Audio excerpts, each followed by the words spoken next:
एक बार फिर से गुड मॉर्निंग। हम लोगों ने कल कॉन्ट्रैक्ट स्टार्ट किया, पढ़ा घर जाकर? नहीं मिला टाइम किसी को भी? हाँ, आई नो, एक्चुअली आपके एज के स्टूडेंट्स हम लोगों से ज़्यादा बिजी होते हैं। Lots of duties, lots of responsibilities. Studies हमारा लास्ट प्रेफरेंस पर चलता है ना। कंपनी अबाउट टर्न आर्मी में चलता है ना, तो मैं कभी मना नहीं करता। मैं कहता हूँ कुछ नहीं होता, अच्छी बात है। अगर कोई चीज़ लास्ट स्टेज पर भी चल रही है, लास्ट प्रेफरेंस पर भी चल रही है, तो नो डाउट बहुत अच्छा है। बस एक ही वर्ड तो बोलना है, अबाउट टर्न। तो वो जो लास्ट प्रेफरेंस है वो कहाँ चली जाएगी? आप लोगों को यही बोलना है। हो जाओ शुरू बच्चे। आज 2 जुलाई है। अब पता नहीं, अब मेरे तो अंदर फीड हो गया ना बच्चों को बार बार इनकरेज करना, और मैं पीछा नहीं छोड़ता। बुरा भी नहीं मानता अगर बच्चे नहीं मानते तो, मैं बुरा नहीं मानता। मुझे पता है थोड़ा सा इन्फ्लुएंस करने से किसी एक बच्चे ने भी बेनिफिट उठा लिया है ना, पे मेरे लिए तो, और आप सबने उठा लिया तो हिस्ट्री है, फिर तो मिरेकल हो जाता है वो। मैं ज़्यादा डिटेल में दोबारा से एक हम रीकैप लेंगे इस चैप्टर का आज की क्लास के बाद। जिससे पहले एक बार ये चैप्टर थोड़ा सा हमारा कंप्लीट हो, एक कंक्रीट सोल्यूशन तक पहुंचे कि हमने यहाँ तक कर लिया, और उसके बाद एक छोटा सा आपका हम उसमें फिर से टेस्ट भी रखेंगे। ऐसे नहीं छोड़ेंगे आप लोगों को कि भाई आप लोग जितना मर्जी लीनियंट हो जाओ, मैं नहीं होने दूंगा आप लोग को लीनियंट, स्टडीज को लेकर तो खासतौर पर। ठीक है जी, क्योंकि करियर की इंपॉर्टेंस नो डाउट आप लोगों को मेरे से ज़्यादा पता है।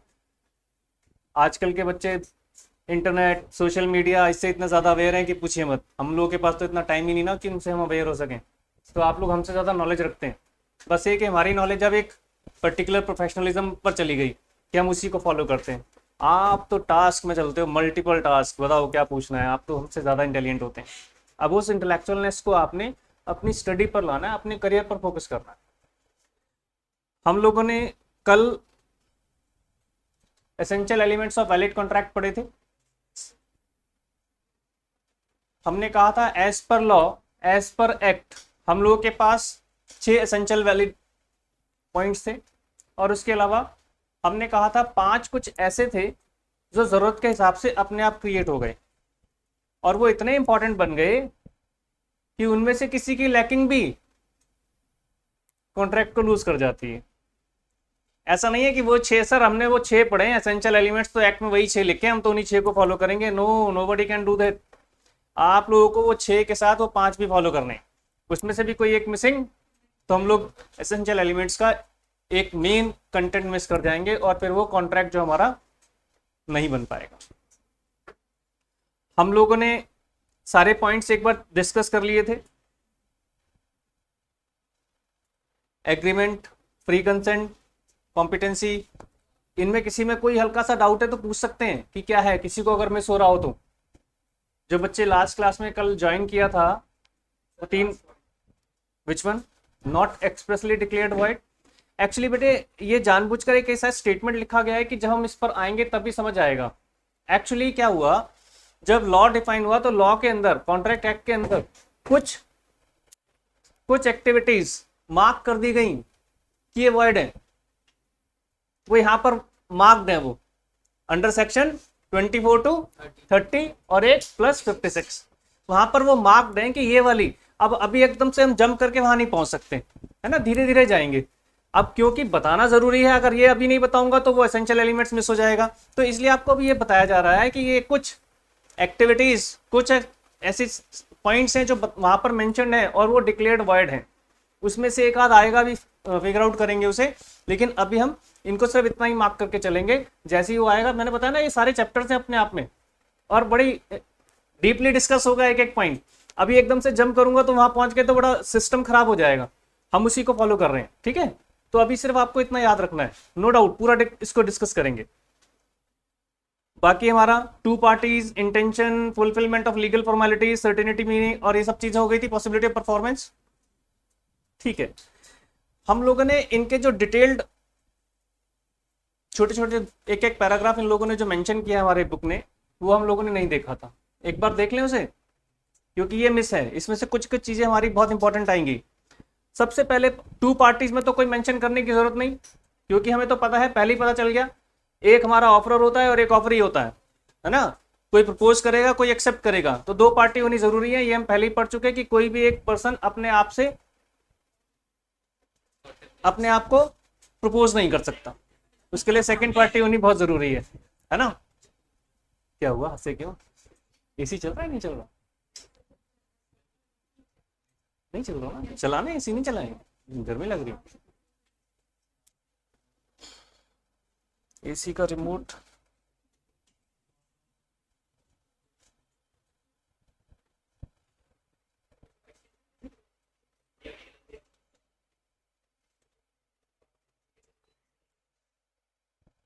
ये तो ऑन दिख रहा है, ऑन नहीं है क्या? अब हुआ ना, ऑन तो है, ठीक है। फिर हमारा क्या था, parties must intended to create legal relationship, ये बहुत जरूरी है। अगर कोई भी पार्टी की इंटेंशन लीगली नहीं है तो वहां पर हमारा एक मिस हो जाएगा, वो कॉन्ट्रैक्ट नहीं बन पाएगा।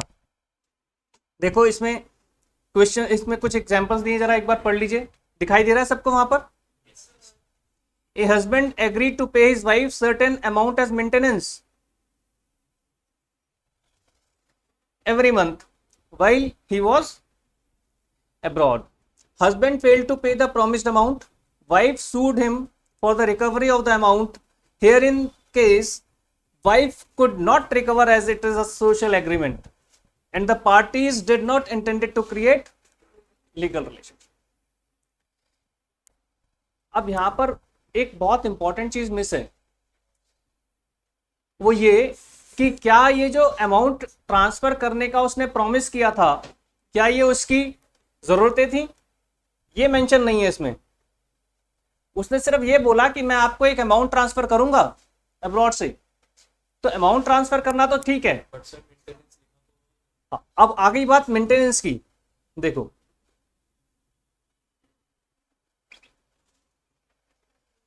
मैंने बताया ना, इसमें कुछ अमाउंट मिसिंग है।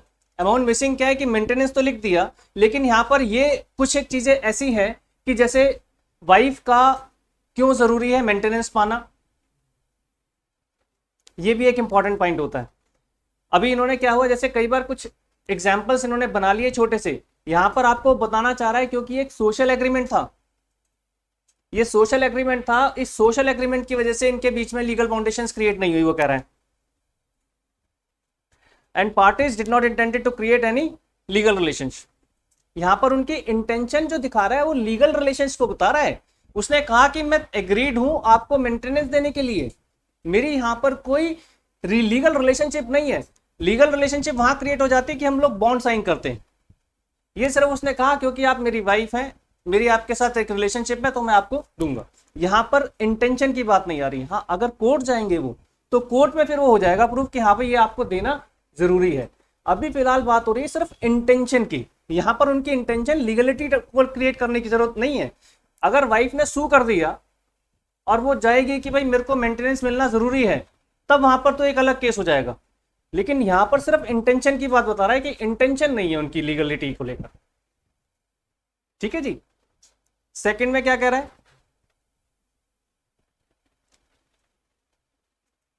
बताओ, पढ़ो जरा एक बार।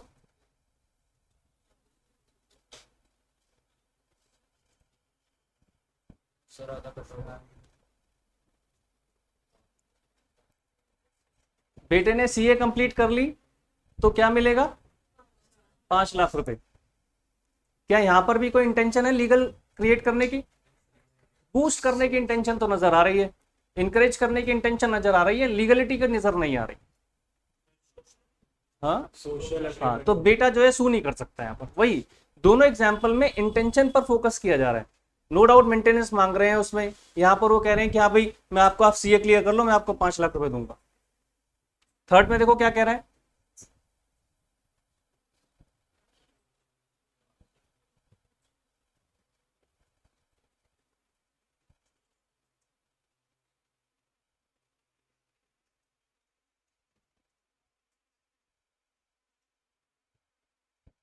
पीछे दिख रहा है सबको? बताइए क्या है इस क्वेश्चन में। यहां पर तो इंटेंशन आ गई, क्योंकि ये एग्रीमेंट के अंदर एंटर कर रहे हैं। जहां बात सेल परचेज की आ गई वो एग्रीमेंट में एंटर कर रहे हैं, तो यहां पर तो आपकी इंटेंशन क्लियर हो गई कि आप लीगल इंटेंशन को लेकर चल रहे हैं। सिर्फ फोकस किस पर है? इंटेंशन पर। ध्यान रखिएगा, ये मैंने बताया था अदर फॉर्मेलिटीज का, इसको ज्यादा डिटेल में नहीं पढ़ते। मैंने बताया था अगर आपको घर खरीदना है तो घर खरीदने के लिए हमारे लिए जरूरी कहा गया है कि आप अपने पेपर अपने नाम ट्रांसफर कराइए, आपको उस लीगल फॉर्मेलिटी से होकर गुजरना पड़ेगा। आप अगर नहीं होकर गुजरेंगे तो वो आपके पेपर मकान आपके नाम ट्रांसफर नहीं होगा। आप अगर सिर्फ इतना सा बता दो जी मैं तो पेमेंट कर चुका, ये देखो जी पेमेंट, वो कहेंगे नहीं, ट्रांसफर कराना जरूरी है। नो डाउट आप पेमेंट कर चुके हो, आपका उस पर राइट क्रिएट हो गया है, लेकिन जब तक वो लीगल फॉर्मेलिटीज कंप्लीट नहीं होगी, पेपर आपके नाम नहीं होंगे, जब तक आप उसके लीगल ओनर नहीं कहलाएंगे। ऑल्दो पोजीशन में आ गए आपके, समझ गए? तो वहां पर लीगल फॉर्मेलिटी की बात, तो ये एक एग्जांपल आपको याद रखना है कि ये बहुत जरूरी है, लीगल फॉर्मेलिटीज का कंप्लीट होना। कुछ एक जगहों पर, हर जगह जरूरी नहीं है। मैंने बताया एग्जाम्पल भी दिया होगा कि सुबह सुबह आप जाते हैं पेट्रोल भरवाते हैं, मान लीजिए अपनी बाइक में, वहां पर ऐसा कोई जरूरी नहीं है। ब्रेड खरीदते हैं सुबह कुछ भी, तो उन टाइनी टाइनी टाइप के जो कॉन्ट्रैक्ट्स हैं उनके अंदर जरूरत नहीं है। ऑल तो वो भी कॉन्ट्रैक्ट्स हैं, पूरे कंप्लीट हो रहे हैं, सब कुछ हो रहा है उसमें भी। सर्टेनिटी हमने समझ लिया था, सर्टेनिटी होना तो बहुत जरूरी है। क्या इसमें एक एग्जाम्पल दिया है, एग्जाम्पल से आपको इजिली और कंसेप्ट क्लियर हो जाता है। क्या एग्जाम्पल है इसमें बताइए सर्टेनिटी को लेकर?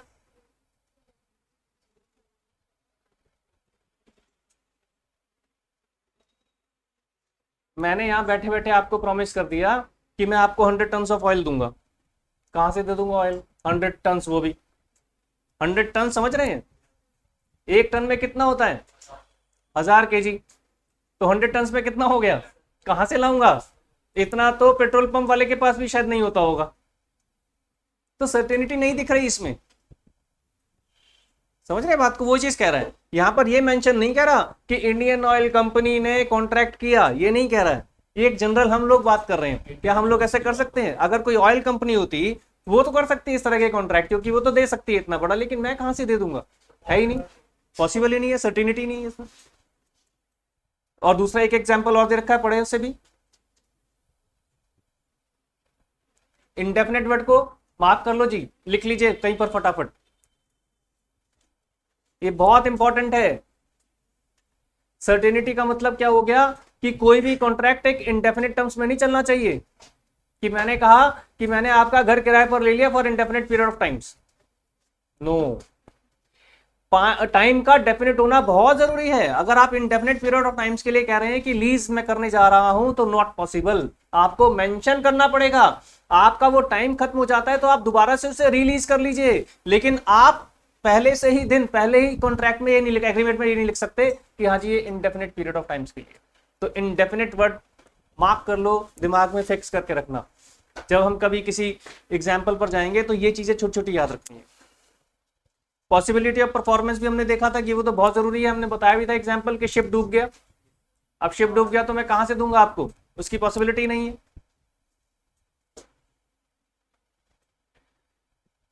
ये तो सर एक तरीके से सर्टेनिटी और पॉसिबिलिटी एक जैसी, हाँ, कभी कभी एक जैसी भी हो जाती है, बिल्कुल नो डाउट, बिल्कुल हो जाती है।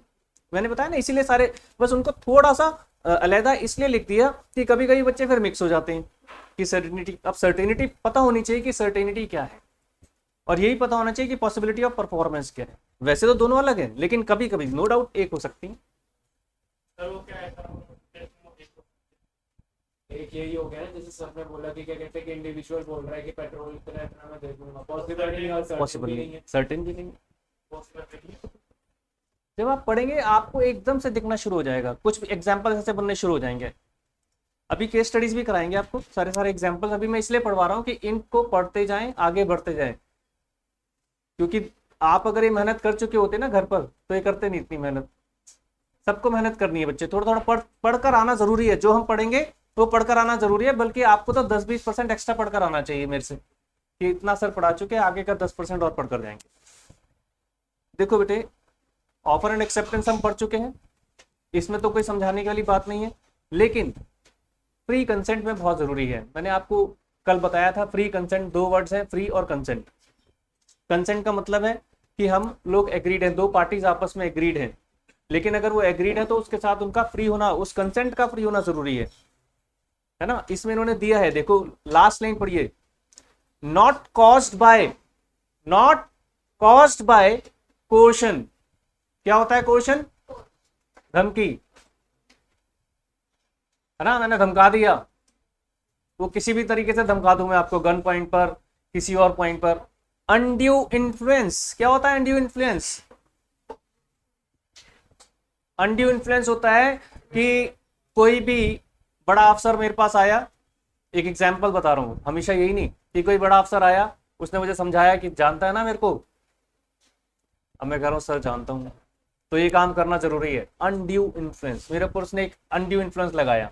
क्वेश्चन धमकी नहीं दे रहा है, वो सिर्फ अपना एक इन्फ्लुएंस दिखा रहा है कि ये काम करना है आपको, जरूरी है। अनड्यू इन्फ्लुएंस हो गया। फिर क्या कह रहा है इसके बाद? फ्रॉड। फ्रॉड किस तरीके का, कैसे? फ्रॉड में तो चीटिंग भी आ गया, है ना। फ्रॉड हो गया कि मैंने बताया कुछ और आपको दे कुछ रहा हूं। मिसरिप्रेजेंटेशन, थोड़ा थोड़ा सा अलग। फ्रॉड तो एकदम से क्राइम है, मिसरिप्रेजेंटेशन भी क्राइम है, लेकिन मिसरिप्रेजेंटेशन में जानबूझकर हम थोड़ा सा, हाँ, उससे हल्का हो गया, फ्रॉड से हल्का हो गया, लेकिन बात एक ही है। मिसरिप्रेजेंटेशन में क्या कह रहा हूं मैं कि मेरे पास एक हॉर्स है और मैंने अपने फार्म हाउस पे रखा हुआ है, वाइट कलर का है, जबकि वो वैसा नहीं है। मिसरिप्रेजेंट कर रहा हूँ, उसकी ब्रीड बता रहा हूँ आपको गलत। आप सुन रहे हैं, फोटो दिखा दी मैंने, मिसरिप्रेजेंट कर रहा हूँ कि देखो ये वाला है, जबकि ऐसा नहीं है, मुझे मालूम है। उसमें क्या होता है, जो मिसरिप्रेजेंटेशन कर रहा है उसे मालूम होता है, वो जानबूझकर आपके साथ मिसरिप्रेजेंटेशन कर रहा है। ठीक है जी। और मिस्टेक भी अपने आप में एक कॉज बन जाती है कि वहां पर आपका फ्री कंसेंट नहीं। एग्जाम्पल देखो, क्या कह रहा है example? A who owns 2 cars selling red car to B. उसके पास 2 कार हैं, उसमें से वो एक रेड कार बी को सेल कर रहा है। B thinks he is purchasing black car. There is no consensus. अच्छा, ये तो हाँ कंसेंसस आइटम पर आ गया, ठीक है।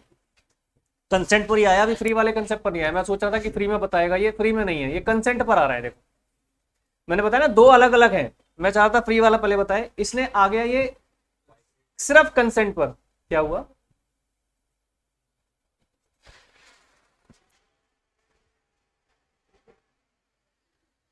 वाइब्रेशन हो रही है इसकी।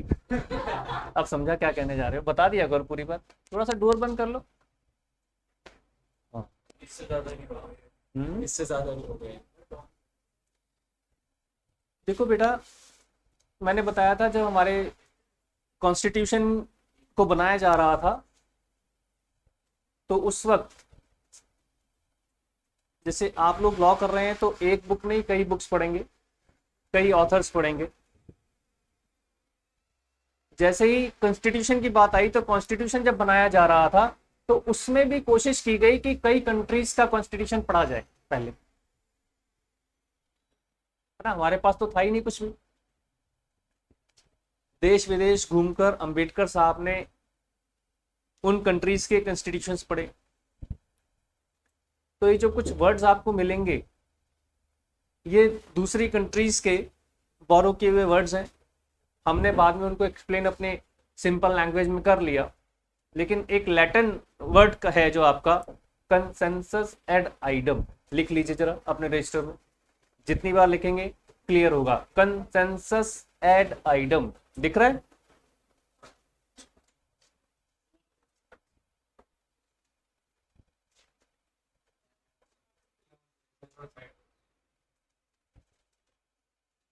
इसका मतलब क्या? बता रहा हूं।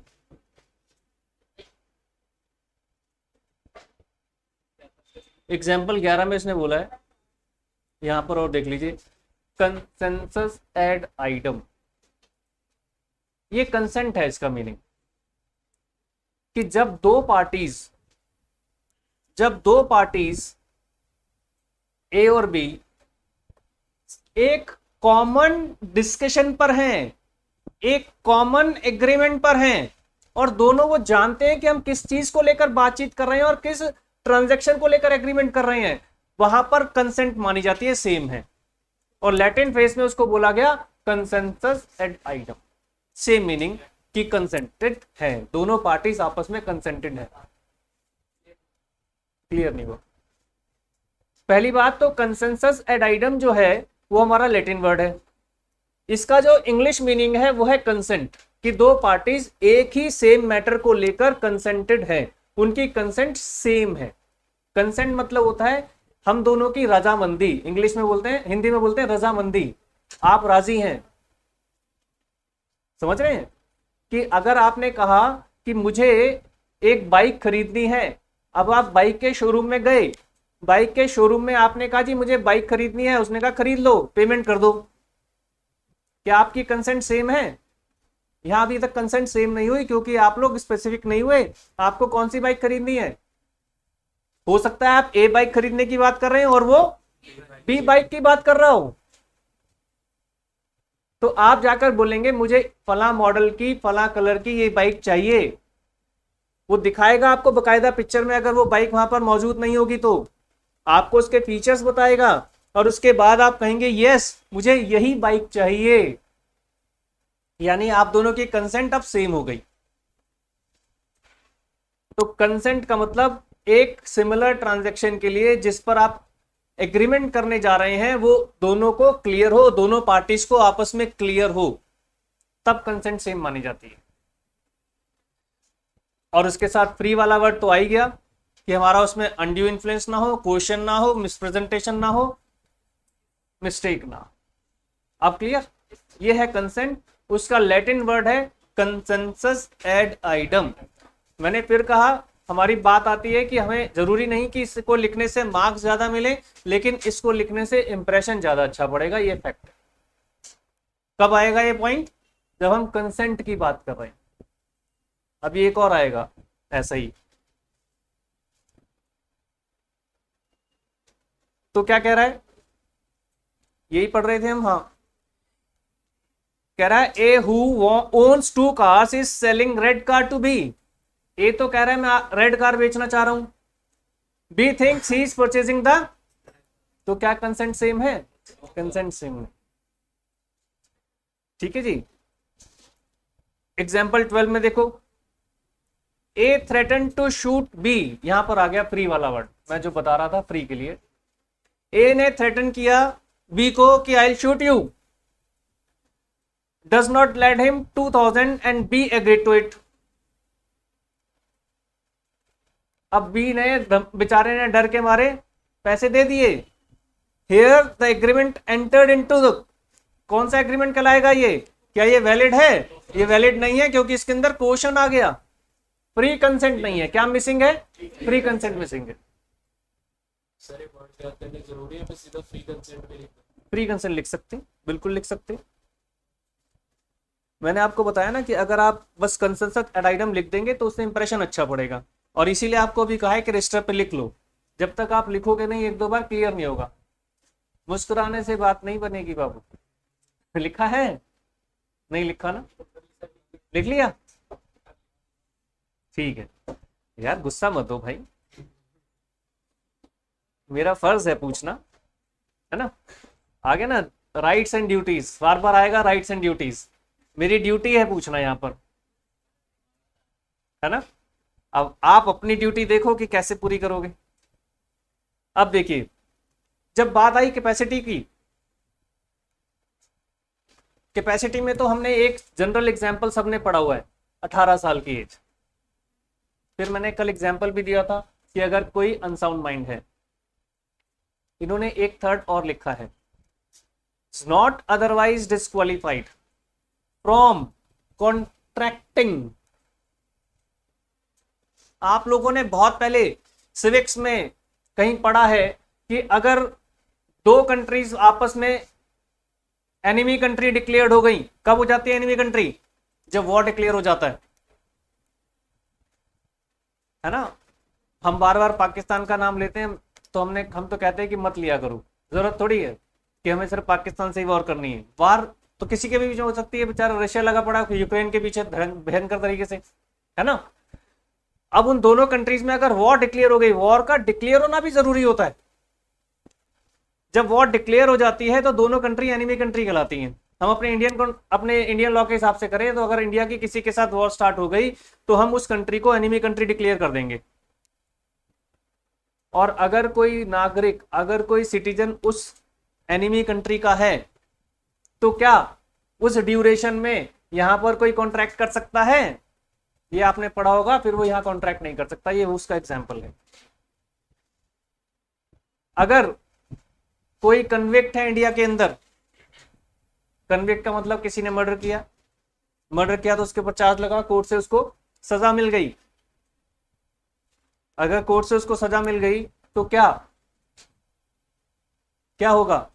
उसको जेल डाल दिया जाएगा और वो भी बाउंड हो जाएगा थोड़े टाइम के लिए कि वो कॉन्ट्रैक्ट नहीं कर पाएगा। ये भी आपने सिविक्स में हल्का फुल्का अगर नहीं पढ़ा हो तो इस पॉइंट को याद रखिएगा। देखो इसमें मेंशन भी है, अच्छा वो मेंशन नहीं है इसमें, कन्विक्ट बट मेंशन नहीं है। आप लोग लिख लो कि या तो एनिमी कंट्री उसमें एग्जाम्पल है, कन्विक्ट इसमें कोई कन्विक्ट होगा वो एग्जाम्पल है इसका, ठीक है। या फिर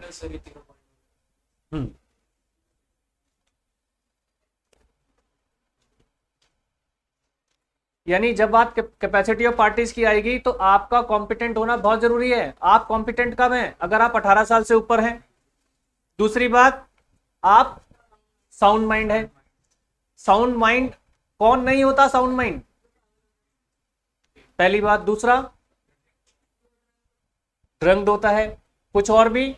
या फिर अगर किसी ने कोई ऐसा, क्या बोलते हैं, जैसे अफीम, चरस, गांजा, कुछ ऐसे प्रोडक्ट्स हैं जिनका अगर उसने इनटेक किया हुआ वीड, राइट, तो उसको करने के बाद थोड़े टाइम तक उसका जो माइंड है उसके कंट्रोल में नहीं रहता, उस वक्त वो अनसाउंड हो गया, तो वो लोग भी कॉन्ट्रैक्ट नहीं कर सकते उस ड्यूरेशन में।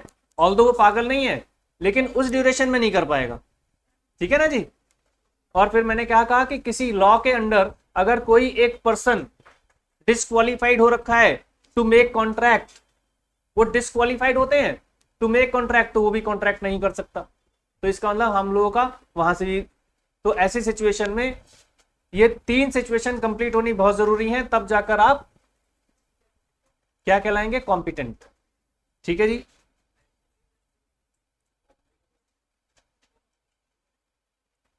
अच्छा, नीचे इसने इनको एक्सप्लेन भी किया है, क्या है बताएं?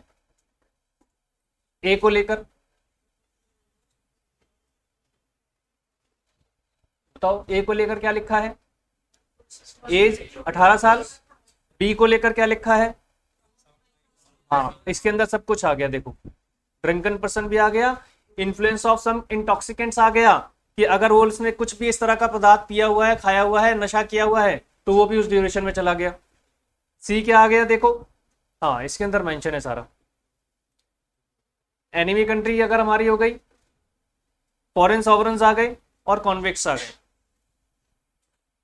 आपने देखा होगा या सुना हो कभी, आप बहुत छोटे रहे होंगे या उस वक्त तो शायद आप बॉर्न भी नहीं होंगे, हाँ नहीं हुए होंगे, जब मारुति इंडिया के अंदर आई थी तो मारुति सुजुकी के नाम से आई थी। और अब वो क्या कहते हैं, मारुति सुजुकी के नाम से आई थी। पुराने इंजन भी कहे जाते थे सुजुकी के इंजन, अब भी कहा जाता है कि सुजुकी का इंजन लगा हुआ है। एक्चुअली उस वक्त कंडीशन थी कि कोई भी कंपनी जो फॉरेन कंट्रीज में स्टेब्लिश्ड है, इंडिया में स्टेब्लिश नहीं है, वो डायरेक्ट अपना ऑफिस डायरेक्ट यहाँ पर अपना स्टेब्लिशमेंट नहीं कर सकती, उनको इंडियन कंपनी के साथ कोलैबोरेशन करना पड़ेगा। तब जाकर यहाँ पर जो भी उस वक्त एक पर्सन रहा उसने एक मारुति कंपनी फॉर्म की और मारुति का सुजुकी के साथ टाई अप किया गया, तब जाकर मारुति सुजुकी बनकर आई। समझ रहे हैं बात को? तो मैं क्या कहना चाह रहा हूं कि ये कुछ लॉज थे कि डायरेक्ट सुजुकी यहां नहीं आ सकता था, तो उन लोगों ने क्या करा, मारुति के साथ टाई अप किया, तब वो लोग आए। तो ऐसे लॉ के द्वारा रिस्ट्रिक्शंस होती हैं हर जगह, तो जहां जहां जिस तरह की रिस्ट्रिक्शंस है उसी के हिसाब से इसको समझाया जा रहा है। ठीक है जी, कंसीडरेशन तो क्लियर है, इसमें कुछ ज्यादा पॉइंट्स नहीं है। लॉफुल ऑब्जेक्ट क्या था? Lawful object not to deal with अफीम, चरस, गांजा, आपने उसके साथ डील नहीं करना। कौन कर सकता है? जहां पर वो लीगली मेंशन्ड है, जो हमारी ड्रग्स बनाने वाली कंपनीज हैं वो खरीद सकती हैं, हम नहीं खरीद सकते। खेती होती है,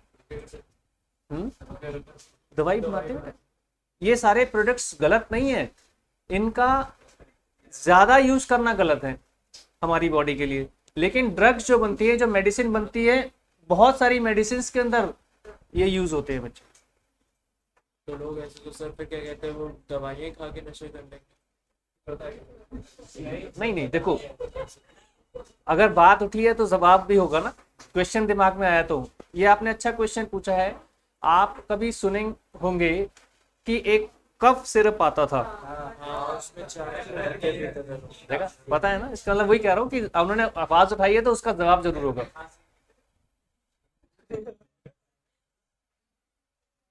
अगर आप देखेंगे, आपको एक छोटी सी मेडिसिन कोल्ड जब हो जाता है तो दी जाती है, सिट्रीजन। अरे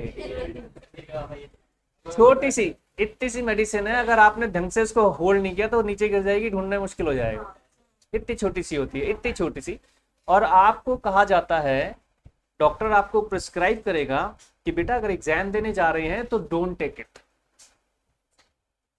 क्योंकि वो माइंड के चारों तरफ एक लेयर क्रिएट करता है और उस वक्त थोड़े टाइम के लिए आपको, मतलब आप जितनी मेमोरी है उतनी ज्यादा मेमोरी आप यूज नहीं कर पाएंगे, और इसीलिए उसे कहा जाता है कि सोते वक्त लेना, क्योंकि आप लिए और आप सो गए तो वो उसी वक्त अपना असर कर जाएगा। तो मैं एक एग्जांपल ही दे रहा हूँ कि वो जो चीजें जो बैन है एक्चुअली कॉमन लोगों के बीच डील करने के लिए, वो कंपनीज के लिए नहीं है बैन, क्योंकि उन्होंने तो उसका पर्पस है, उनके पास तो मेडिसिन बनाना पर्पस है, हमारे पास नहीं है। समझ रहे हैं बात को? तो वो चीज, तो ये एक लॉफुल ऑब्जेक्ट नहीं है, ऑल्दो अगर जहां पर ड्रग कंपनीज की बात हो रही है तो उनके लिए है, हमारे लिए नहीं है। मतलब मैं दोनों एग्जांपल इसलिए दे रहा हूँ कि कल को आपको आ गया जी हाँ जी कंपनी है जो मेडिसिन बनाती है, उसने ओपीएम खरीद लिया इतना, आप कहोगे नहीं नहीं ये तो गलत है, वो खरीद सकते हैं, ठीक है। और उसमें भी बहुत सारे सर्टेन रूल्स एंड रेगुलेशंस हैं कि कितनी क्वांटिटी में खरीद सकते हैं, कितनी क्वांटिटी में क्या, वो सब कुछ मेंशन है। अब उतना भी हमारे आपके सिलेबस में नहीं है, क्योंकि आप सिर्फ पढ़ रहे हैं कॉन्ट्रैक्ट अभी, और उसके लिए तो फिर अलग हो गया, वो एक्ट ही पूरा अलग हो जाएगा, तो वो अभी हमारे सिलेबस में नहीं है, लेकिन हमें जितना जरूरत है उतना पढ़ लीजिए। समझ गए बात को आप? फिर देखो यहां पर कह रहा है एग्जाम्पल में ए प्रॉमिस टू, ये देखो ये एग्जाम्पल बहुत अच्छा है, ये आपके काम का है, ये एक लोकल लाइफ में बहुत यूज होता है। देखो क्या कह रहे हैं, a promise to drop prosecution instituted against B for robbery. मैंने आपको पढ़ाया था फर्स्ट क्लास में, आज जो 3 बच्चे जो कल की क्लास में नहीं आए थे उनको बता देता हूं मैं, हल्का सा हिंट भी दिया था, राइट एंड ड्यूटी, राइट्स और ड्यूटीज को लेकर। फिर मैंने वहां पर बताया था सिविल सूट और क्रिमिनल सूट। सिविल सूट बनता है जब राइट्स ओवरलुक होता है, और क्रिमिनल सूट बनता है जब ड्यूटीज ओवरलुक होती हैं। रॉबरी क्या है? ड्यूटी को ओवरलुक करना। ये आपकी ड्यूटी है कि आप रॉबरी ना करें, और अगर कोई रॉबरी करता है तो वो क्रिमिनल एक्टिविटी है, और उसके अगेंस्ट केस कौन करता है? स्टेट, सरकार। ये बताया था मैंने आपको। जो लोग नए हैं वो समझ ले ध्यान से, बहुत इंपॉर्टेंट होता है बेटे, क्योंकि हम हर चीज को एक जैसा समझ लेते हैं। सिविल सूट में दो पार्टी आपस में एक दूसरे को सू करती हैं, दो इंडिविजुअल्स या दो ऑर्गेनाइजेशन। लेकिन क्रिमिनल सूट के अंदर एक तरफ सरकार खड़ी हो जाती है और दूसरी तरफ वो जिसने गुनाह किया है। यानी जो रॉबर हैं वो एक तरफ हो गए और उनके अगेंस्ट केस कौन करता है? Government, state. तो क्रिमिनल सूट्स अगेंस्ट स्टेट हो जाते हैं हमेशा। तो ये मैं जब बताना चाह रहा हूं इस केस का क्या लिंक है, क्योंकि अगर वो तो दोनों चीजें क्लियर हो जाएंगी तो यहां बड़ा अच्छे से समझ आएगा। मैंने कहा कि भाई मेरे अगेंस्ट से केस हटा दो। मान लीजिए मैंने रॉबरी की, आपके घर में रॉबरी की, और आपको मैं कह रहा हूं, रिक्वेस्ट कर रहा हूं कि यार आपसे जो घर लूट कर मैं सामान लाया हूं सारा दे दूंगा यार, और 10% एक्स्ट्रा दे दूंगा, दूसरे का जो लूटा है वो भी तुम्हें ही दे दूंगा, वो केस वापस ले लो। तो क्या आप केस वापस ले पाओगे? लालचीन से 10% एक्स्ट्रा देना तो केस वापस ले लेगा। आपका जो आंसर है स्लाइटली करेक्ट है, बहुत बड़े पार्ट में रॉन्ग नहीं बेटा। रॉबरी का केस किसने किया मेरे अगेंस्ट? सरकार ने। तो आप कैसे वापस ले लोगे? कंप्लेन चाहे हम आ रहा हूं। सारे क्वेश्चन धीरे धीरे ना। कंप्लेंट तो नो डाउट आप ही ने की है, लेकिन केस अब कौन लड़ेगा? सरकार लड़ेगी, क्योंकि अब मैंने जो क्राइम किया अगेंस्ट स्टेट किया है, हुआ आपके साथ है, लेकिन आपकी जिम्मेदारी, आपको प्रोटेक्ट करने की जिम्मेदारी किसकी थी? स्टेट की। राइट था वो स्टेट का, आपका राइट था। सरकार की ड्यूटी थी आपकी तरफ कि आपको सुरक्षा प्रदान करे, वो नहीं कर पाई, तभी तो उसने कहा कि अब केस हम लड़ेंगे, आप आराम से घर बैठो, इसकी हम ऐसे करेंगे। सरकार ये कहती है इसने गलत किया है, इसको पनिशमेंट मिलेगी। तो वहां पर आपका पार्शल इसलिए ठीक है, बहुत बड़ा है आईपीसी, इंडियन पिनल कोड, उसके अंदर कुछ सेक्शंस में तो आपको राइट्स दे दिए गए कि आप अपनी कंप्लेंट वापस ले सकते हो, but not in major cases. Robbery is a very major case. छोटा मोटा केस है, छोटी मोटी धाराएं लगी हुई हैं आपके अगेंस्ट, आप ले लो वापस, कोई टेंशन नहीं। लेकिन बड़े में सरकार क्या मैसेज देना चाहती है कि हर बड़े केस, अगर हर कंप्लेंट आप वापस ले लेंगे तो थोड़े टाइम में क्या होगा? सारे केस खत्म हो जाएंगे। और फिर कौन सा राज चल रहा होगा? जंगल राज। चल तो वही रहा होगा, दिखाने के लिए बस है कि हाँ भाई हमारे पास कॉन्स्टिट्यूशन है। तो सरकार ये बात जानती थी कि अगर जब तक हम अपने हाथ में कंट्रोल नहीं रखेंगे तो सारे लोग डर डरा कर, कोई डर के मारे, कोई लालच के मारे केस वापस ले लेगा, कोर्ट खत्म, पुलिस खत्म, लेकिन कॉन्स्टिट्यूशन फिर कहाँ रहा?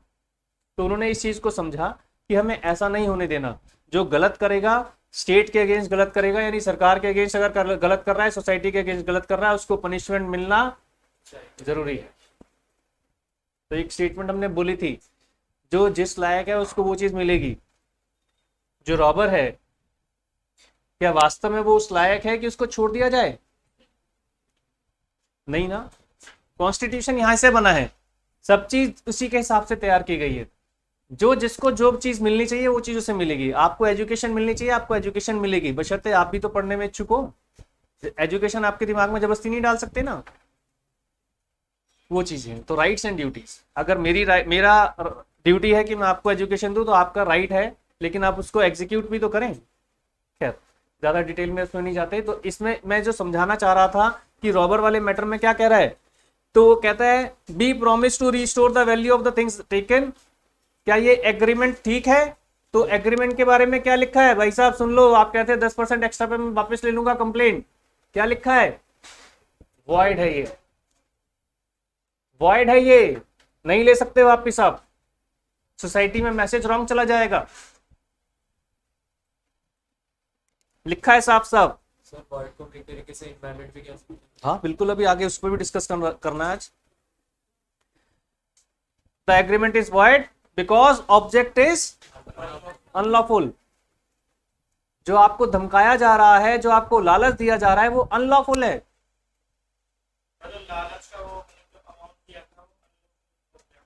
ना रॉबर वाली कंप्लेंट लेना वापस, वो अनलॉफुल है। वो तो मैंने ऐड कर दिया। मेन ऑब्जेक्ट क्या होगा इसमें? यही तो ऑब्जेक्ट है कि जो मेरी कंप्लेंट है वो वापस ले लो आप। ठीक है, उसके बदले में वो आपको पैसे दे रहा है इन कंसिडरेशन। ठीक है, वो पैसा आपका वापस कर रहा है। जो पैसा जो आपसे लूटा गया है वो तो अनलॉफुल नहीं है ना, वो तो आप ही का है, वो तो आपको वापस मिलना चाहिए। वो कह रहा है मैं ही दे दूंगा। आप क्या कहोगे, मैं सरकार के थ्रू ले लूंगा। दिल्ली पुलिस किस लिए बनी है?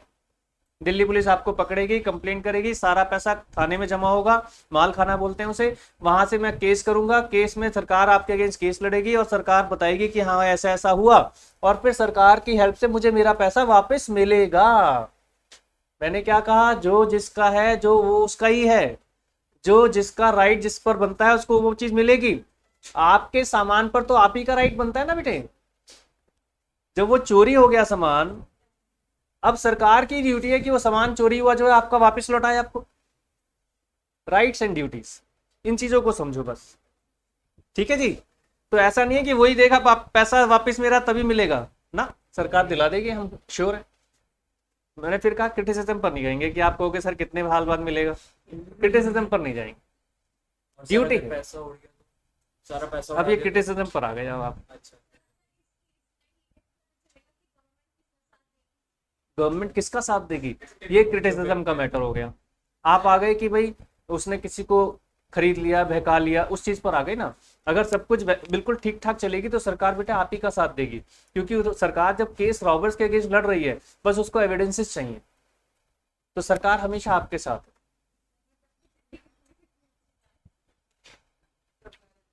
मैंने पढ़ाते वक्त पहले ही कहा था कि हम लोग कोर्स कंटेंट पढ़ रहे हैं, मैं क्रिटिसिज्म पर नहीं जाऊंगा बेटा।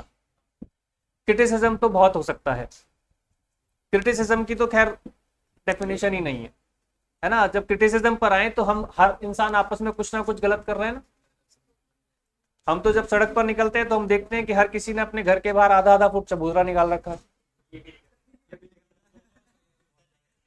सबने निकाल रखा है ना, कह तो रहा हूं मैं, अब नहीं कर रखा। तो अब वही ना, इसीलिए हम कह रहे हैं मैटर ऑफ क्रिटिसिज्म पर नहीं जाएंगे। कभी कभी कुछ काम मजबूरी में करने पड़ते हैं,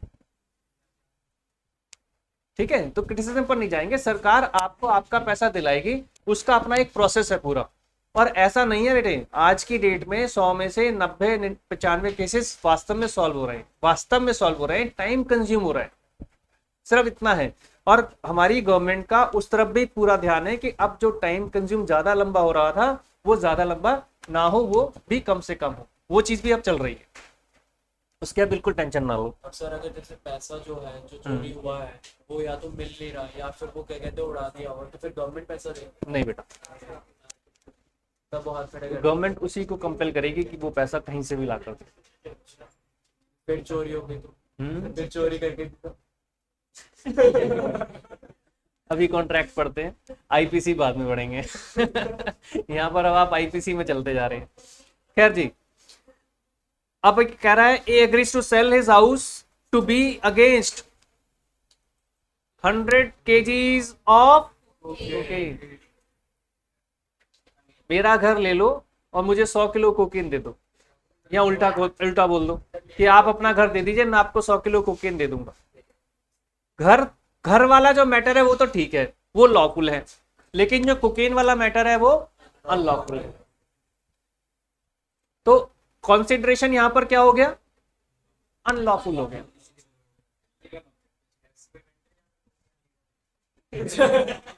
पार्ट एक मिनट बेटे, सुनो बेटा, बोलो बोलो।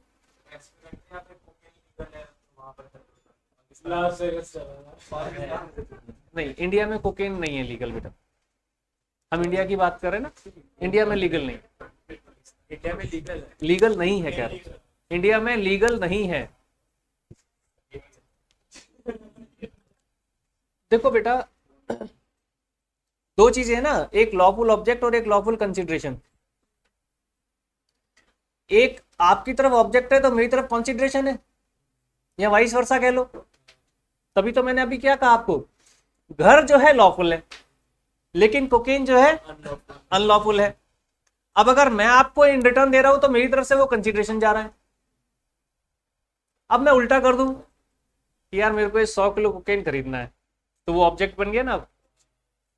अब मैंने कहा मेरा घर ले लो बदले में, आ रहा हूँ, वो लॉफुल कंसिडरेशन हो गया। ये चीज कह रहा हूँ, ये दोनों तरफ चलती है घूम फिर कर। तो इसीलिए यहाँ पर जो देखो भाई, सीए इंस्टीट्यूट है, क्या लिखा है, सेंटेंस पढ़ो, जो मेन हेडिंग है लॉफुल कंसिडरेशन एंड ऑब्जेक्ट, और जबकि ऊपर क्या लिखा है, ऊपर वाले में सिर्फ कंसिडरेशन।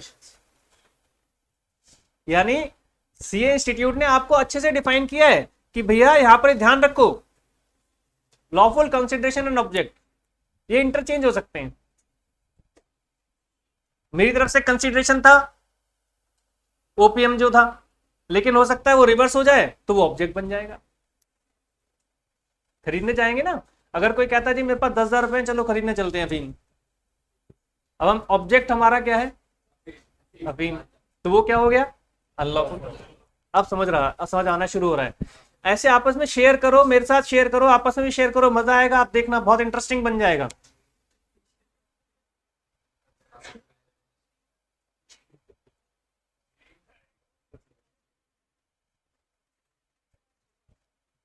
इसको क्या हुआ क्या है,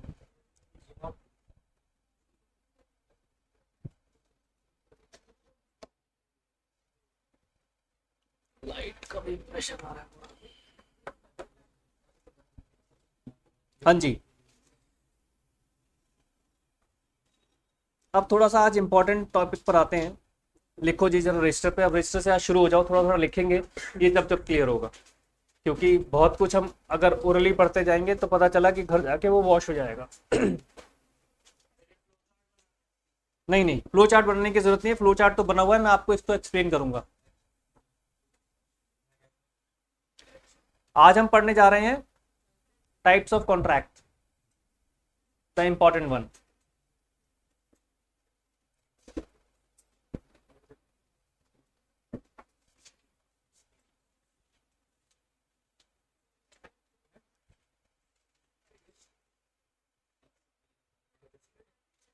रजिस्टर खोल लो बेटा, उसमें छोटा छोटा पॉइंट हर किसी के बारे में लिखेंगे, जिससे वो एक आपका बहुत शॉर्ट ब्रीफ बन जाएगा कि भाई क्या चीज हम इसमें कह रहे हैं, और लिखोगे तो इंटरेस्ट भी लोगे। ठीक है, आपके जब तक पूरी बॉडी एक्टिव नहीं रहती ना, तो दिमाग उसको अच्छे से समझने की कोशिश नहीं करता। इसीलिए पेरेंट्स बचपन में कहते होंगे ना, लिख लिख कर याद करो, हर किसी के पेरेंट्स कहते हैं, हमारे पेरेंट्स भी कहते थे, आपके भी कहते होंगे कि लिख लिख कर याद करो। लिख लिख कर याद करने से माइंड का हाथ के साथ एक कॉम्बिनेशन तैयार होता है। लिखने की प्रैक्टिस तो होती ही होती है, साथ में लर्निंग भी चलती है, इसलिए कह रहा हूं। काम करो, चार्जर ले आओ इसका, मुझे लग रहा है चार्जिंग की जरूरत है।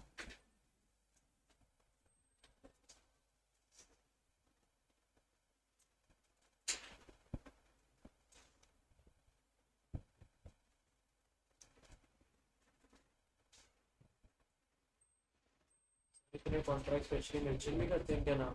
हाँ जी बेटा, इतने सारे कॉन्ट्रैक्ट्स के नाम भी स्पेशली एक मिनट से लगा बेटा, पीछे इधर लगा।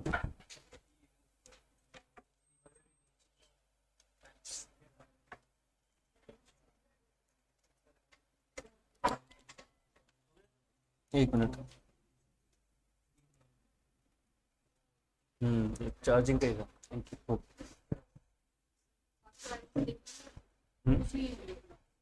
अभी तो लूज, हाँ हो गया।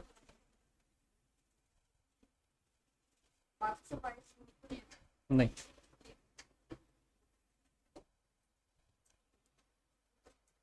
क्या पूछ रहे थे, अब आप पूछो। मैं ये पूछ रहा था, जो इनके हैंड के टाइप्स को स्पेशली मेंशन भी करते हैं कॉन्ट्रैक्ट्स में? मैं आपका क्वेश्चन वास्तव में नहीं समझा।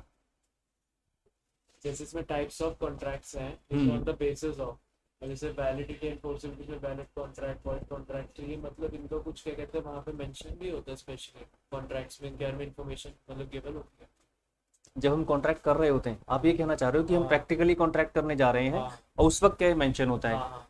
देखो बेटा, होता क्या है, हम जब किसी भी कॉन्ट्रैक्ट में या किसी एग्रीमेंट के अंदर एंटर करते हैं,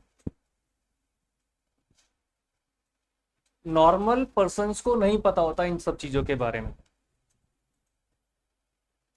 क्या आपको इससे पहले पता था कि कॉन्ट्रैक्ट इतने सारे के होते हैं? बहुत लोगों की फैमिलीज हो सकता है लॉ से कनेक्टेड ना हो आपके, आप अपने पेरेंट्स से पूछें जिनके कनेक्टेड नहीं है, तो वो भी कहेंगे हमें नहीं पता था। एक्चुअली आप प्रैक्टिकल लाइफ की बात कर रहे हैं, प्रैक्टिकल लाइफ में कोई भी एग्रीमेंट जब कोर्ट पहुंचता है तब पता चलता है कि उसके अंदर क्या खामियां है। या फिर अगर आपको नॉलेज है, ये मानकर चला जाता है कि आप बिजनेस में हैं तो आपको ये सारी नॉलेज होनी चाहिए, और आपको नॉलेज होनी चाहिए तो इसका मतलब है कि आपको ये सब पता होना चाहिए। यानी किस एग्रीमेंट में आप एंटर कर रहे हैं। तो आप लॉ में एक ये भी कहा गया है कि इग्नोरेंस ऑफ लॉ आपको कभी भी बचाव नहीं देता। आप कभी ये नहीं कह सकते कि बाइक चला रहे थे मुझे पता ही नहीं था, लाइसेंस लेकर चलते हैं, कह सकते हैं? वो कहेगा नहीं, आपने जैसे ही व्हीकल आपके हाथ में आया you should read the law. अब इसको हम अपना क्या सिस्टम कहें कि हमारे को क्यों ये नॉलेज नहीं है, मैं इस पर डिस्कशन नहीं करूंगा। लेकिन लॉ खुद ये कहता है कि जब आप मार्केट में कहीं पर भी जब आप घर से बाहर निकले तो आपको सारे लॉ पता होने चाहिए। और बड़ी मजे की बात है, ये क्रिटिसिज्म है कि जैसे ही हम मेट्रो में जाते हैं तो हमें सारे लॉ याद आ जाते हैं। थूकना नहीं भाई, तरीके से बैठो, गाना नहीं सुनना। कहीं लिखा भी हुआ है उन्होंने, लेकिन फिर भी पता होते हैं।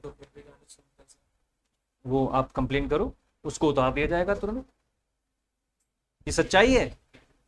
आप खाना नहीं खा सकते मेट्रो में, लॉ है ना, लेकिन लोग खा रहे हैं। लोग खा रहे हैं तो वो क्या कर रहे हैं? अनलॉफुल एक्टिविटी कर रहे हैं। अब बात आ गई कि कंप्लेंट कौन कर रहा है उनकी या कौन नहीं कर रहा, और इतने सारे कैमरास में कैसे हर कोई फोकस कर लेगा। कोई स्कैनर तो लगा नहीं कि जैसे टिफिन खुले स्कैन से आवाज आए धाम वहां पे उठाओ इनको बाहर उठाओ। मैंने एक बार कंप्लेन की, लोग डरते कि मैं प्रैक्टिकल बताता हूँ। मैं मेट्रो में बैठा था, उस दिन मेरा फास्ट था, सामने किसी ने टिफिन खोल दिया, मेरे इमोशंस हर्ट हो गए। मैं अगली मेट्रो स्टेशन पे उतरा, मैंने जाके कंप्लेंट की। अब उसने मुझसे एक बड़ा अच्छा क्वेश्चन पूछ लिया कि आपका जिस बुक उसमें बैठे थे आप कंपार्टमेंट में, उसका नंबर क्या है? तो भाई साहब ये आपने कहाँ लिखा है? आपने हर जगह लिखा है कि आपको खाना अलाउड नहीं है, लेकिन आपने ये कहाँ लिखा कि अगर आप कंप्लेन करना चाहते हैं तो कृपया वो कंपार्टमेंट नंबर नोट करके आए। कह रहा अच्छा कौन सी मेट्रो में बैठे थे? मैं कहा मैं अभी अभी जो गई है इसमें बैठा था। उसने कैमरे खोलने शुरू किए, खुल तो सब गया। कह रहा जी अब तो कोई नहीं खा रहा। लेकिन मेरे कलीग के साथ हो रखा है, उसने मुझे फ़ोन किया, कहते सर एक प्रॉब्लम हो गई। मैंने कहा क्या हुआ? कह रहे मैंने मेट्रो में टिफ़िन खोल लिया था और मुझे अगले मेट्रो स्टेशन पे उतार लिया। कैजुअल में थी वो, उनका अपना आई कार्ड दिखाया, कह रही नहीं। अभी नई नई लॉयर बनी थी वो, थोड़ा घबरा गई, डर गई, क्योंकि वो जो उतारते हैं ना वो कंपार्टमेंट, वो बड़ा एक अपने आप में टॉर्चर टाइप का हो जाता है। क्योंकि लड़की थी तो 2 फीमेल आई 2 मेल आए, मैडम आप आइए बाहर। वो भी बेचारी डर गई। जितने टिफ़िन बंद किया, बाहर चली, क्या हो गया? क्या आपने टिफ़िन खोल लिया? कहती सॉरी। नहीं सॉरी से बात नहीं बनेगा, पेनल्टी लगेगी। पेनल्टी है उसमें, है ना? हाँ कितनी, तो फिर वो क्या था, बात कराई। मैं उस वक्त था तो कोर्ट में, मैं थोड़ी देर 5 मिनट बाद बाहर बाहर आया, मैंने फ़ोन किया, उनका बताइए क्या प्रॉब्लम है। तो थोड़ा बहुत हम लोगों की रिस्पेक्ट मान लेते हैं, तो रिक्वेस्ट की तो उन्होंने उनको एक वार्निंग देकर छोड़ दिया। तो जो भी पेनल्टी होगी उनके पेनल्टी क्लॉजेस में। लेकिन ऐसा होता है, तो बात है कंप्लेन करने की। कितनी चल जाती है? नहीं बात चल जाने की नहीं है बेटा, रिक्वेस्ट की, आपकी भी चल जाएगी। ट्रैफिक वाले होता है वो आपका नहीं नहीं ऐसा कुछ नहीं। देखो फिर वही है, ये मैटर ऑफ क्रिटिसिज्म है बेटा, हम इस पर नहीं जाएंगे। क्या पता होना चाहिए?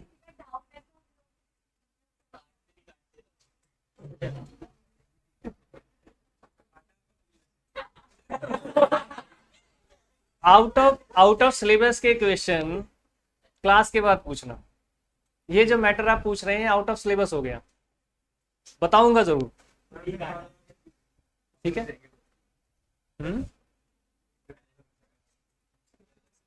ठीक है, बताऊंगा जरूर, मैं मना नहीं कर रहा हूँ, I will give you the answer but not on this platform.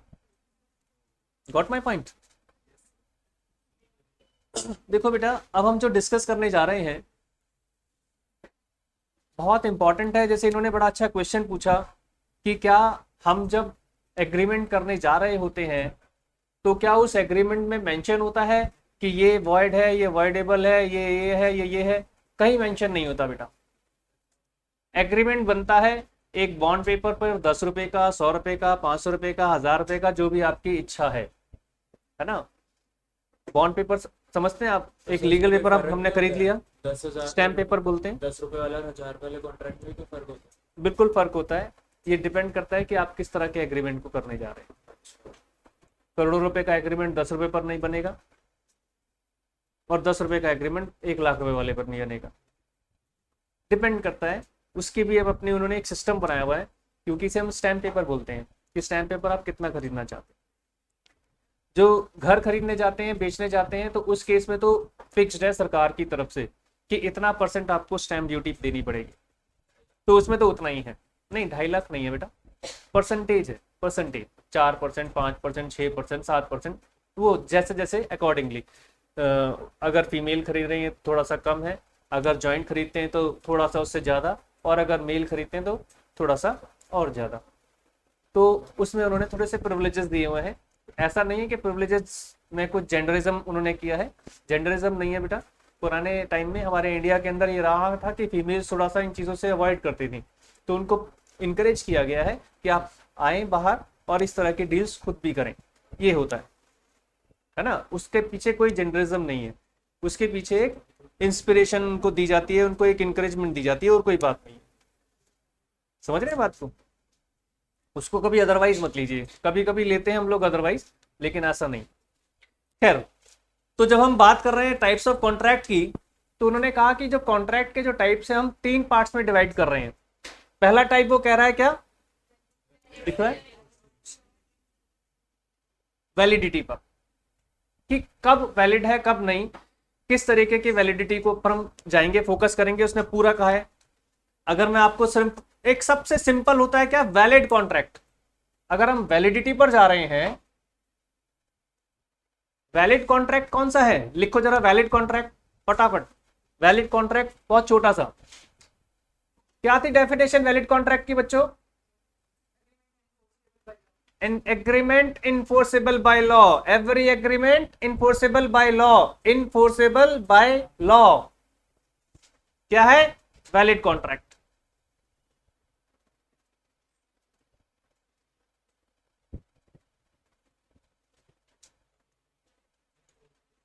इसका एग्जाम्पल पढ़ लेते हैं। इसने साथ साथ हमें एग्जाम्पल दिए हैं, तो मैं चाहूंगा कि एग्जाम्पल भी पढ़ लें। क्या कह रहा है?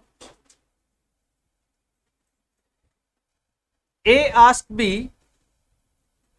he wants to buy his bike for ₹10,000. B agrees to buy the bike. It is agreement which is enforceable by law. Simple है। कोई प्रॉब्लम दिखी इसमें? कुछ भी प्रॉब्लम नहीं है। हमारे सारे जो एसेंशियल एलिमेंट्स है कंप्लीट हो रहे हैं। ये सिंपल सा आपका वैलिड कॉन्ट्रैक्ट हो गया। तो जो वैलिड कॉन्ट्रैक्ट है वो अपने आप में बिल्कुल नीट एंड क्लीन, कोई क्वेश्चन ऑफ ऐसा है ही नहीं कि जहां पर हमें लगे कि यहां पर कोई डाउट है, तो क्वेश्चन ऑफ डाउट खत्म हो गए सारे। ठीक है जी। सेकंड लिखे,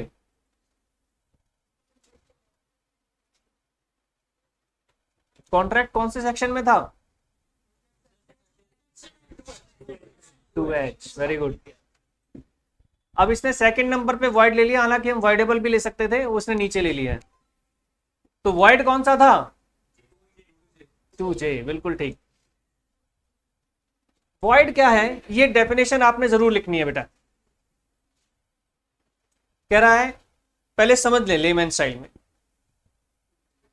वॉइड कब हो गया? जब मेरी इन्फोर्सेबिलिटी बाय लॉ जो है सीज हो गई, मैं उसको इन्फोर्सेबल नहीं कर पाया, उसको बोलते हैं cease to be enforceable by law. Cease मतलब होता है ना बंद हो जाना, चौक हो जाना, तो उसको लीगल लैंग्वेज में बोलता है cease to be enforceable by law. अगर कोई agreement cease to be enforceable by law हो गया तो वो क्या कहलाएगा? वॉइड। तो क्या डेफिनेशन है, देखो ये डेफिनेशन इन्वर्टेड कॉमर्स में लिखी है, ये आपको एज इट इज याद करनी है। A contract which cease to be enforceable by law, लिखो, a contract which cease to be enforceable by law becomes void if it cease to be enforceable। ये डेफिनेशन आपको लिखनी है इन्वर्टेड कॉमर्स में। Seize मतलब खत्म हो जाना, यानी उसकी इन्फोर्सेबिलिटी बाय लॉ ही खत्म हो गई, वो इन्फोर्सेबल ही नहीं हो पा रहा, सीज टू बी इन्फोर्सेबल।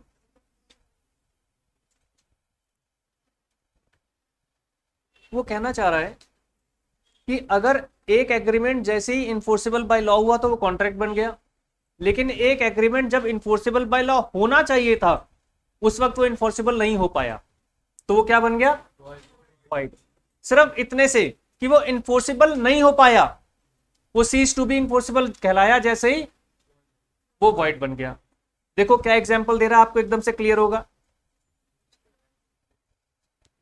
जो एसेंशियल एलिमेंट्स है ना वो मिस हो जाएंगे तो वही चीज आ जाएगी इसकी। क्या कह रहा है, mister X agree to write a book with a publisher. मान लीजिए मुझे एक पब्लिशर से मेरा कॉन्ट्रैक्ट हुआ और मैंने कहा जी ठीक है मैं आपको लॉ की बुक लिख कर दे दूंगा। सच कॉन्ट्रैक्ट इज वैलिड, अभी तक तो सब कुछ ठीक चल रहा है। वॉइड के बारे में ये कहा जाता है, इसलिए मैं बता रहा हूं, इसको लिखना है, ये लिख सेंटेंस लिखकर आगे भी लिखवाऊंगा बारीक सा एक, कि जैसे ही जब कॉन्ट्रैक्ट में हम जा रहे होते हैं सब कुछ वैलिड चल रहा था, अचानक से कुछ ऐसा हुआ कि वो वैलिड से वॉइड में कन्वर्ट हो गया। अचानक से कुछ ऐसा हुआ तो वो क्या हुआ, देखो क्या कह रहा है, क्या कह रहे हो, हाँ, X dies in an accident. मेरे साथ कुछ ऐसा हो गया कि अब मैं वो बुक नहीं लिख सकता। यहां पर एक्स का एग्जाम्पल उसने लिया है, अपने ऊपर लोग लेते नहीं ना एग्जाम्पल, मैं कहता हूं कोई फर्क नहीं पड़ता, एग्जाम्पल है तो। एक्स की डेथ हो गई, अब बुक कौन लिखेगा, क्या एक्स लिख पाएगा बुक, वो तो है ही नहीं। वैलिड कॉन्ट्रैक्ट से वो वॉइड में कन्वर्ट हो गया क्योंकि अब उसकी सर्टेनिटी खत्म हो गई, उसकी परफॉर्मेंस इंपॉसिबल हो गई। यानी एसेंशियल ऑफ कॉन्ट्रैक्ट का कोई भी अगर एक धड़ा मिस हो गया तो वो क्या हुआ, वैलिड कॉन्ट्रैक्ट से वो उठकर वॉइड में चला गया। बन तो वैलिड रहा था लेकिन अचानक से कुछ हुआ, वो वॉइड में कन्वर्ट हो गया। ठीक है जी,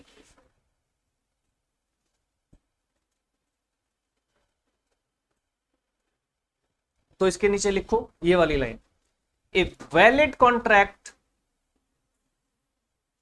when cannot be performed, a valid contract when cannot be performed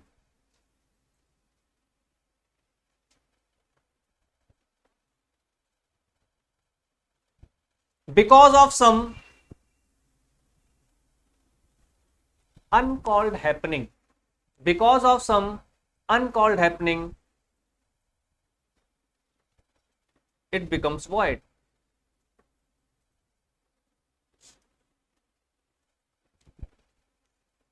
दो मिस हो गए, ठीक है ना, इम्पॉसिबिलिटी ऑफ परफॉर्मेंस हो गई तो वॉइड बन गया। अगले एग्जांपल में वो क्या कह रहा है, अब क्या हुआ आप वो सुन लीजिए पहले। ये तो हमारा इम्पॉसिबिलिटी ऑफ परफॉर्मेंस और सर्टेनिटी की वजह से हो गया।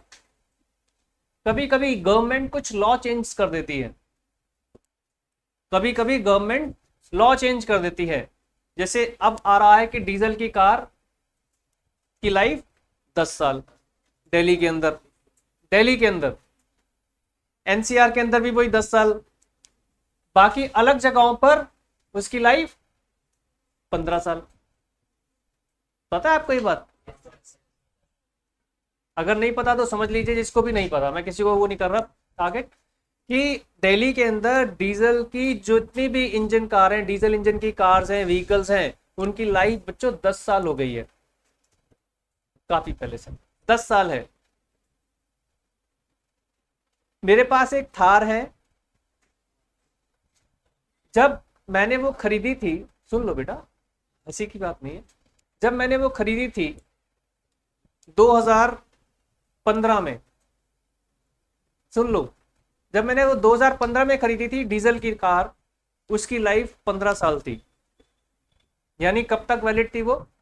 2030 तक। मैंने 15 में खरीदी थी और 15 साल तक वैलिड थी। मैं अपना एग्जाम्पल इसलिए दे रहा हूं और बिल्कुल रियल एग्जाम्पल है। मैं बड़ा खुश था, 15 साल के लिए डीजल कार आ गई जी अपने पास, टेंशन नहीं कोई। अभी 3-4 साल पहले सरकार ने चेंज किया और सरकार ने क्या कहा, अब डीजल की कार की लाइफ दिल्ली के अंदर, एनसीआर के अंदर सिर्फ 10 साल। लॉ हो गया चेंज। अब मेरी थार की लाइफ दिल्ली में कितनी रह गई? 25 तक रह गई। क्या मैं गवर्नमेंट को क्लेम कर सकता हूं? मैं चला ही नहीं सकता 25 के बाद। सबसे ज्वलंत उदाहरण मैं अपना ही इसलिए दे रहा हूं, आप याद रख सकते हैं, है ना? अपने ऊपर लिखकर आप आ सकते हैं, बिल्कुल लिखकर आ सकते हैं आप कि जब मैंने 2000, मेरे पास उसकी जो आरसी है उसमें लिखा है वैलिड अप टू 2030।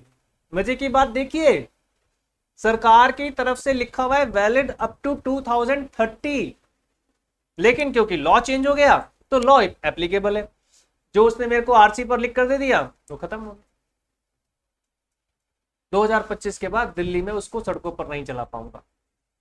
हाँ, अदर स्टेट्स में फिर उसे बेचना पड़ेगा जहां पर अभी ये लागू नहीं हुआ। तो इससे समझ गए कि अगर लॉ चेंज हो जाता है तो लॉ चेंज होने से भी वॉइड हो जाएगा। यानी अभी तक वैलिड है, 25 के बाद वॉइड हो जाएगा। मेरा वो कॉन्ट्रैक्ट विद रोड ट्रांसपोर्ट जिसने मुझे आरसी दे रखी है वो वॉइड हो जाएगा। चालान मेरा उसी आप पार कट जाएगा कि भाई साहब अब ये एग्रीमेंट आपका वॉइड हो चुका है। आपको जो 2030 लिखा हुआ है, 15 से लेकर 30 तक का जो 5 साल का जो आप दिखा रहे हैं, this agreement is now void, you have to pay penalty. Got my point? इसी एग्जाम्पल को आगे ले रहा है, आप पढ़ लो, देखो क्या कहता है।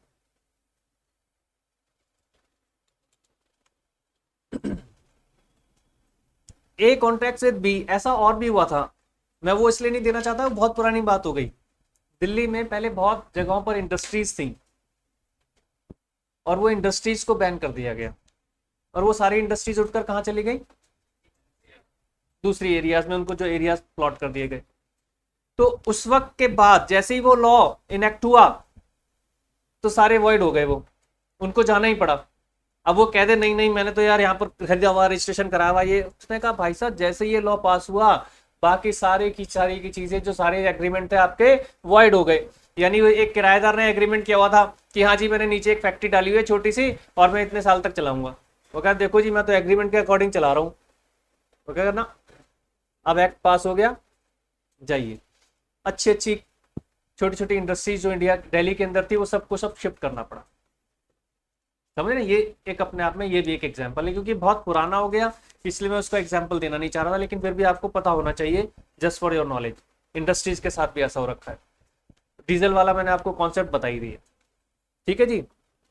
ये क्या कहना चाह रहा है?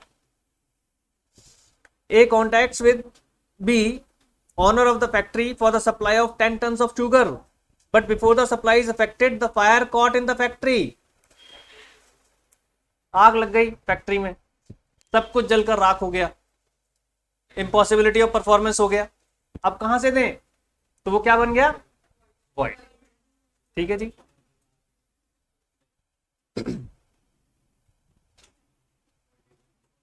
अब आ जाओ जी, वॉइडेबल कौन सा सेक्शन था? वॉइडेबल 2I, याद है अब सबको? अच्छा है, पढ़ा करो, इन सब चीजों को याद रखना है। क्या कह रहा है बेटे? वॉइडेबल। वॉइडेबल को पहले मैं लेमन में बता दूं, वॉइडेबल के बारे में कहा जाता है कि कोई भी कॉन्ट्रैक्ट किसी एक पार्टी की वजह से, किसी एक पार्टी की वजह से वो पार्टी अगर मना कर दे कि मुझे ये नहीं चाहिए और वो अड़ जाए तो वो वॉइड बन सकता है, कॉन्ट्रैक्ट ही खत्म हो जाएगा। लेकिन अगर वही पार्टी कह दे कि चलो ठीक है, और ये सिचुएशन कब आती है? ये सिचुएशन आती है तब जब कंडीशंस कंप्लीट ना हो रही हो। जैसे मैंने आपको रेफ्रिजरेटर का एग्जांपल दिया था कल कि मुझे रेफ्रिजरेटर का मॉडल चाहिए था एबीसी और पहुंचा दिया कौन सा डी। अब गेंद सारी मेरे पाले में है। अगर तो मैंने कंपनी को कहा कोई नहीं आपने एबीसी की जगह डी पहुंचा दिया, मेरे को मंजूर है, तो वो वैलिड बन गया। लेकिन अगर मैं कहूं कि नहीं मुझे नहीं चाहिए, या जब तक मैंने भी आंसर कुछ नहीं दिया है तब तक वो वाइडेबल है। और जैसे ही मैंने कहा रिसाइन द कॉन्ट्रैक्ट, खत्म कर दो, नहीं मुझे नहीं चाहिए वापस ले जाओ,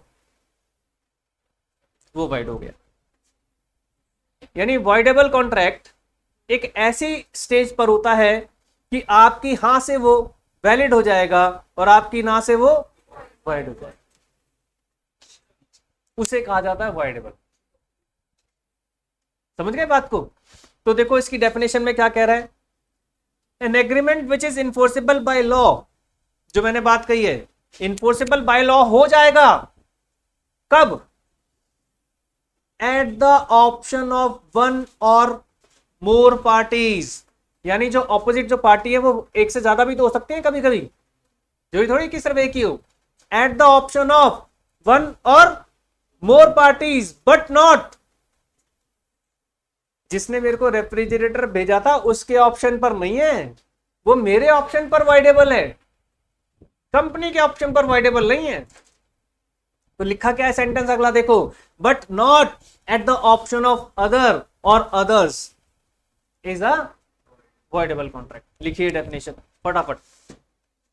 N agreement which is enforceable by law, an agreement which is enforceable by law at the option of, an agreement which is enforceable by law at the option of one or more parties, thereto इसलिए लिखवा रहा है वो contract की बात हो रही है, comma but not at the option of, but not at the option of other or others, but not at the option of other or others।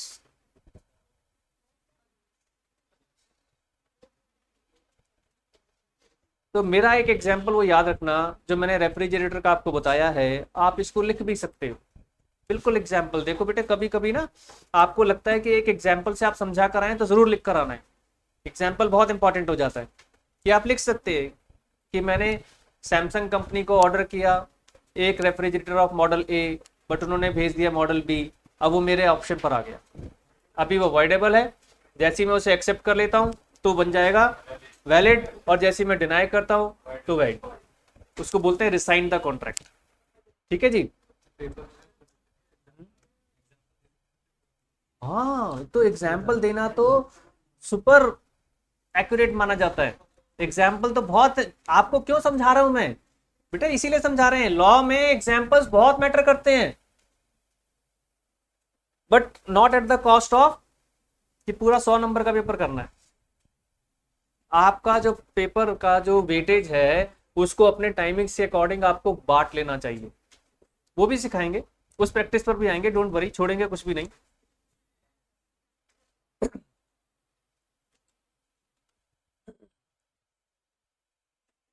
जरा एक बार और आगे का पढ़ लें, इसमें थोड़ी सी और चीज समझाने की कोशिश कर रहे हैं। ये जो इस पैराग्राफ को एक बार आप पढ़ें, सारे दिख रहा है सबको, पढ़ने में आ रहा है, एक बार पढ़ें बच्चों।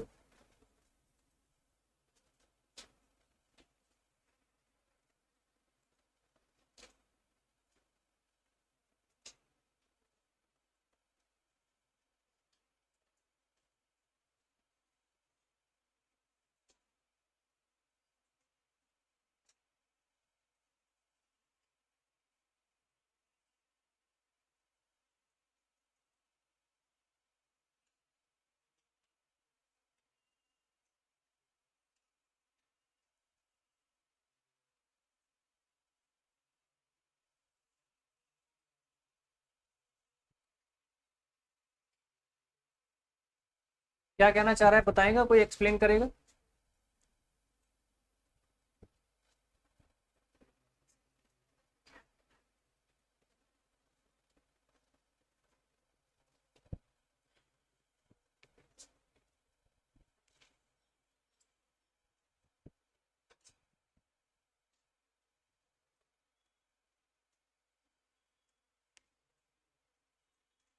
पढ़ लिया सबने? क्या मीनिंग निकल कर आ रहा है बताओ, आप बताओ।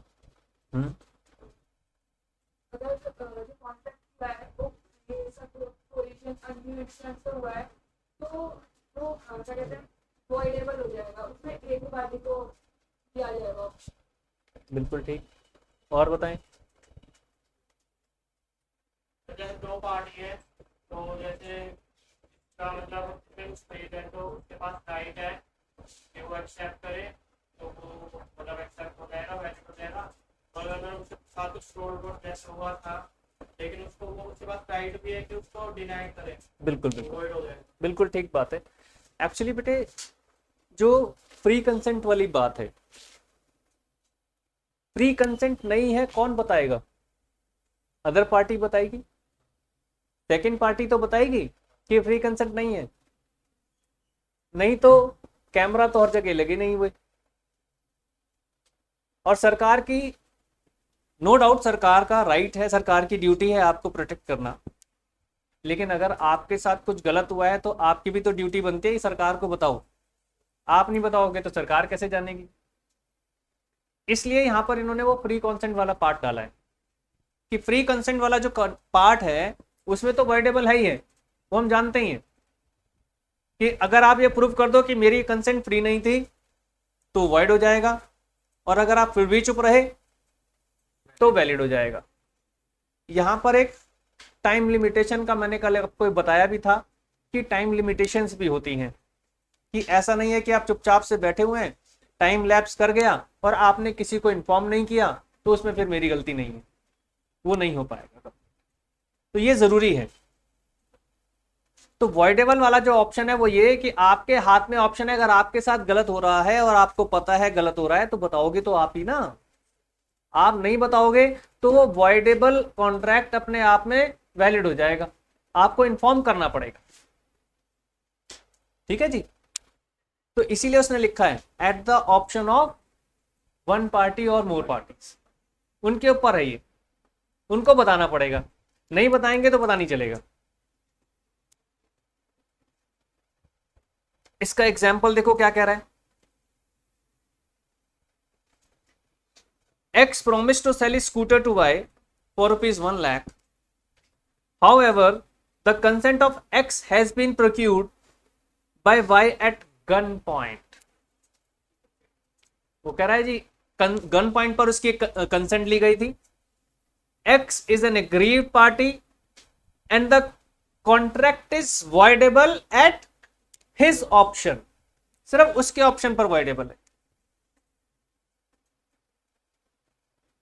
It means X accept the contract become a valid contract, then Y has no option of rescinding the contract. अगर वो कंप्लीट नहीं करता तो फिर वो ऑप्शन वो कंप्लीट हो गया, फिर वो अपने आप में वैलिड कॉन्ट्रैक्ट में कन्वर्ट हो जाएगा, जो मैं आपको एग्जांपल दे रहा था। देखो ऐसे छोटे छोटे क्वेश्चंस आ जाते हैं। वॉइड कॉन्ट्रैक्ट और वॉइडेबल कॉन्ट्रैक्ट क्या होते हैं?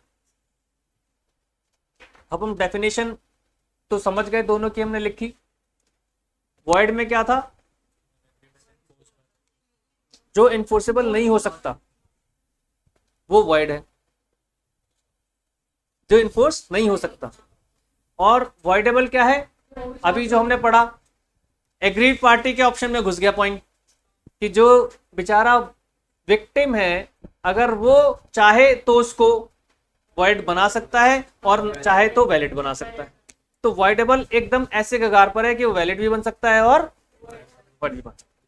तो ये एट द ऑप्शन ऑफ चल गया एग्रीड पार्टी, इसको अग्रीव्ड बोलते हैं। जो विक्टिम पार्टी है हमारी अग्रीव्ड पार्टी।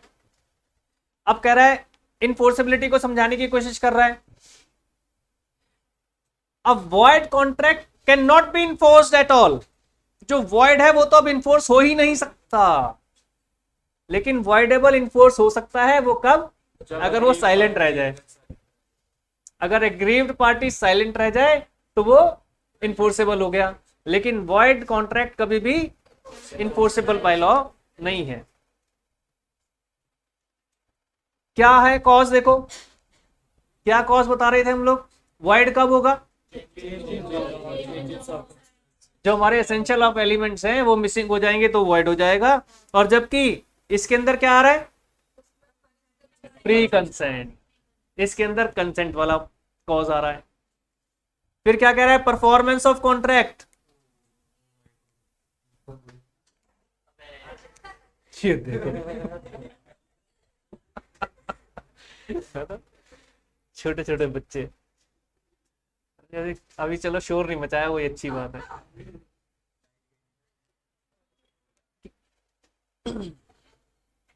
अब क्या करना होगा, कैमरा आराम से आराम से। हाँ लाइट गई थी ना अभी, वहां से ऑन तो कर दिए हैं।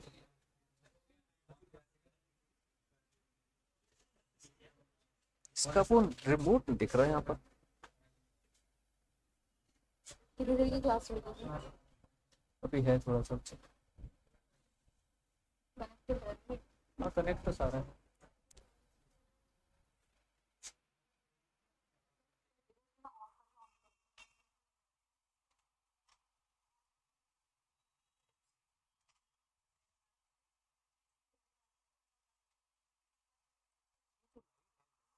इसके ऊपर आती है हाँ, वो टीचर को इफेक्ट नहीं करती, मुझे तो बड़ा इफेक्ट आ रहा है। थोड़ा चाहिए होता है ना लाइट। ये चाहिए तो होता है लेकिन सीधा इसी के ऊपर आ रही होती है। तभी आपको ब्राइट नहीं लग रहा ना। तो जैसे देखो ना ट्यूबलाइट की पूरा इंप्रेशन ट्यूबलाइट का आ रहा है।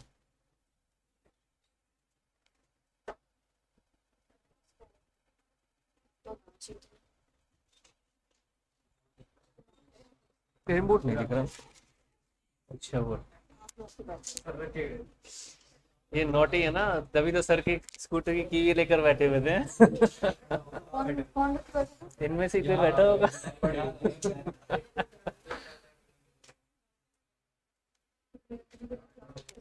छोड़ना नहीं कितना मतलब आ रही है। अब क्या दिक्कत आ रही है, अभी भी आ रही दिक्कत। नहीं कम नहीं कर दो बात। ठीक है, ठीक है। मेरा मतलब है कि अगर ऑन हो जाएगा तब तो ले लूँ ना। अभी तो आप इतनी कर दो तो जैसे फिर से कम ना। ठीक है। कुछ काम कर क्या आप